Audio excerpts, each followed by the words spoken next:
Assalamu alaikum. Hello everyone. Welcome back to my another video. In this video, how to make an Excel table bigger when printing. Okay, let's begin.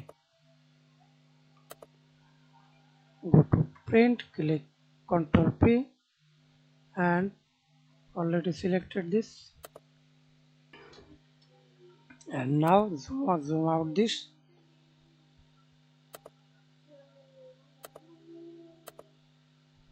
Okay, now select table size.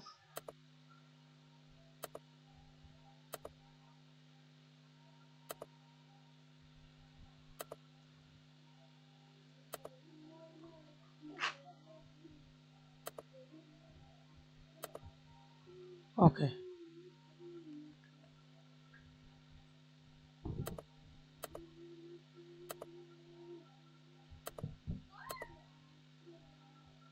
Thanks for watching video. Please subscribe to my channel, like, comment, share. Thank you.